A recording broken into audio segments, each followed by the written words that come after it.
يا صباح الفل يا مساء الجمال على احلى اخوات وعلى احلى متابعين، وحشتوني جدا جدا جدا. يا رب كده تكونوا بالف خير. لو اول مره تدخلوا قناتي انا رشا، يا ريت بقى كده تشرفوني كده بقى بالاشتراك واللايك، وعايزه بقى كده ايه كومنتات حلوه زيكم. النهارده بقى جايبه لكم فيديو جامد ويستاهل بجد اللي انتوا تحطوا لي لايك وتكتبوا لي كده كومنت حلو منكم ليا. هنبدأ بقى كده ونشوف ايه اللي احنا بنعمله ده. بعمل الجبنة السبريد، الجبنة السبريد بنكهة الجبنة الرومي، حاجة كده يا جماعة عظمة. خليكم معايا كده لنهاية الفيديو وهتشوفوا يعني المحاولات اللي انا عملتها، وهتشوفوا عيوب مميزات كل حاجة هتشوفوها في الفيديو النهاردة معايا. وهقول لكم بكل أمانة وبكل صراحة زي ما انتم ما متعودين مني على الصراحة بتاعتي، على الجبنة طلعت معايا كطعم وككل حاجة فيها مظبوطة ولا لأ. كل ده هقوله لكم في الفيديو. يلا بقى نبدأ الوصفة ونبدأ كده ونشوف. بصوا بفردها لكم بقى على التوست الناشف، وبقول لكم ايه، جبنة هي يا جماعة. ايه رأيكم؟ عندي هنا ربع كيلو جبنة قريش، دي القطعة الكبيرة دي ربع كيلو. ما عندكيش ميزان هتجيبي الكوباية اللي في كل بيت وتهرسي كده قطعة الجبنة القريش دي كده بالشوكة. بعد ما تهرسيها عايزة طبعا تعرفي وزنها قد ايه، تجيبي الكوباية بتاعت الشاي اللي عندنا في كل بيت وتحطيها كده وتنزلي تضغطي كده لحد لما تملي الكوباية دي كده، هتبقى الربع كيلو جبنة قريش. اهي بصوا انا هجيب لكم الكوبايه ماشيه الفيديو كده واحده واحده عشان الخطوات ما تتوهش منكم وتبقوا معايا. طبعا اللي ما عندهوش ميزان، في ناس كتير ما عندهاش ميزان، لا هنجيب الكوبايه ونهرس كده قطعه الجبنه اللي معانا دي اللي هي وزنها 250 جرام ربع كيلو، ونحطها في الكوبايه كده. تمام، دي اول حاجه كده هنحضرها ونخليها معانا على جنب. الجبنه طلعت طعمها حلو، بس انا هقول لكم يعني المحاولات اللي انا عملتها، وهقول لكم يعني ايه في نهايه الفيديو طلعت معايا ازاي بالمكونات اللي انا شفتها ولا لا. خليكم تابعوا كده معايا الفيديو للاخر وهتعرفوا كل التفاصيل بتاعت الجبنه. كده خلاص بقى كده جبت طاسه عندي كوبايه حليب. كوبايه الحليب دي انا قسمتها نصين وهنعرف ليه. بعد الحليب ما سخن معايا جبت كوبايه جبنه رومي، ويا ريت تكون كوبايه عشان بتدي نكهه حلوه. هديهم بقى تقليبه حلوه قوي كده لحد لما الجبنه تسيح.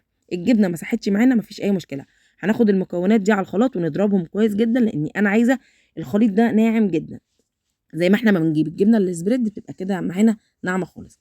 نص بقى كوبايه الحليب التانية حط فيها معلقتين نشا واقلبهم كده. ودي الجبنه اهي مخلينها على جنب، لسه وقتها ما جاش. هقلبهم بقى كويس جدا كده، واكون هنا بقى انا جبت ال الجبنه بتاعتي نسيت يا جماعه.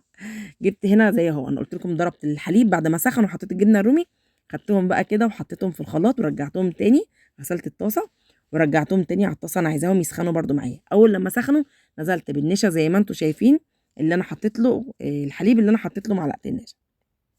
هقلبه كويس جدا، وبرده ايه هنزل كده برشه ملح. طبعا الجبنه الرومي فيها ملح والجبنه القريش اكيد فيها، فمش هكتر الملح. وهنزل بنص معلقه كده صغيره او ربع معلقه من السكر. طبعا الجبنه السبريد بيبقى طعمها كده مسكر يا جماعه. هنا عندي بقى ايه 4 معالق قشطه. طب انا ما عنديش قشطه هعمل ايه؟ هحط 4 معالق زبده، يعني من هنا او من هنا حطي الموجود عندك. وهديهم برده تقليبه على نار هاديه. كل ده يا جماعه انا مسرعه بقى القطعه دي على نار هاديه خالص، وبرده بديها تقليبه انا عايزاها تبقى ناعمه خالص. برده كل دوت، ومش هسيب الخلطه دي كده معايا، هاخدها برده واضربها في الخلاط تاني. انا كل مره عايزاها ناعمه. انا هنا حطيت ربع كوبايه زيت، ولو الخليط بتاعك فك منك او فصل منك مفيش اي مشكله خالص، احنا كده كده هنضربه في الخلاط فما تقلقيش. كل الحاجات دي كلها هنرجعها تاني الخلاط، لاني انا عايزه الجبنه بتاعتي كريمي، فكريمي دي عايزاها ناعمه خالص ما فيهاش اي تكتلات زي ما انتم شايفين بقى، ولا فكت مني ولا حاجه. بس انا بقول الملحوظات عشان لو حصل مع الناس والزيت فك منك الخليط تحطيه في الخلاط، هو نفس الخلاط انا ما غسلتوش زي ما انتم شايفين. هنزل بقى كده بالخليط بتاعي، حتى اللي وقع مني ده هلحقه بسرعه كده وادخله وهضربه برده ضرب مبرح. تمام، كل دوت انا برده جايبه لكم الخطوات واحده واحده علشان ما تتوهوش مني. انا عارفه خطواتها طويله بس سهله جدا على فكره، واتعملت معايا على طول، وعملت كميه زي ما انتم شايفين وفيره كتير. عملت كميه كتير قوي، احنا بنجيب الكوبايه من دوت مش عارفه ب 60 جنيه او ب 50 جنيه. انا هنا بقى بصوا بنزل كل لما الخليط يطلع مني فوق انزله، عايزاه يتضرب كله يبقى ناعم معايا. الوصفه سهله جدا وان شاء الله تعجبكم. تكتبوا لي كده في الكومنتات اللي هيجربها وان شاء الله هتعجبكم. المكونات كلها موجوده عندنا في البيت. هنزل بقى بالخلطه تاني اهي على الطاسه، انا عايزه الخلطه دي تبقى سخنه معايا. هنزل بقى كده على الطاسه وبرده افضل اقلب فيها. تمام كده، بعد بقى ما هتسخن معايا هنشوف ايه الخطوه اللي هنعملها تاني. بس انا عايزه اقول لكم هنا وبكل امانه، الخليط لحد كده كان طعمه زي العسل معايا بجد. كان عامل زي اللي هو الصوص بتاع الجبن، كان طعمه عظمه بجد يا جماعه، كان طعمه عظمه. انا حطيت الربع كيلو جبنه وهقول لكم هنا بكل امانه انا حطيت الربع كيلو جبنه، والربع كيلو كنت حاساه كتير على الخليط ده، يعني نكهه الجبنه كانت باينه يعني شويه، بس لما برد ما بانش. بس انا لو كنت احط كميه اقل كان هيبقى احسن. يعني انا بقول لكم بقى قللوا الجبنه القريش، محدش يحط الربع كيلو، يعني من تجربتي انا. يعني انا شفت الفيديو حبيت انزله لكم، بس اللي كان عامله كان حاطط ربع كيلو جبنه قريش. لا انا بقول لكم حطوا 125 جرام، بجد هتبقى معاكم حلوه. هحط بقى هنا الجبنه، اخدت الخليط تاني من على النار حطيته في الخلاط، ما تقلقوش جدا الجبنه معانا بارده والخليط سخن، ما تقلقوش خالص من الخطوه دي. لو الخلاط واقف معاكم كده لحلحوه بمعلقتين 3 من الحليب. انا عايزه اقول لكم ان انا هنا بقيت احط حليب، وحطيت هنا قطعه زبده، وظبطت الدنيا. يعني هنا الدنيا مش هتقف معاكم خالص.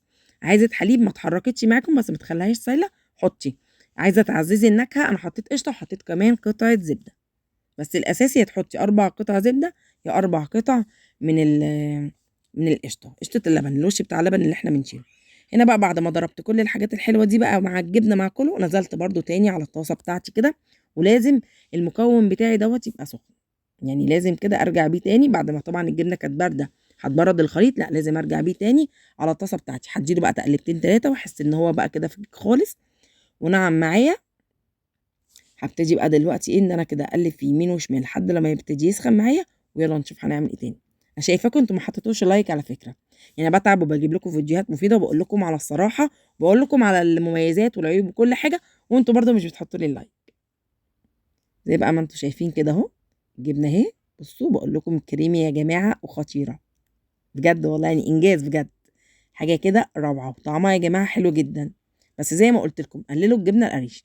انا جبت هنا بقى عندي كوبايات، كانت عندي كوبايه كده بتاعت الجبنه، وعندي بقى الكوبايات العاديه دي، وبصوا بقول لكم ما شاء الله بصوا ناعمه وحريري ازاي يا جماعه، فعلا روعه والله بجد كان طعمها حلو.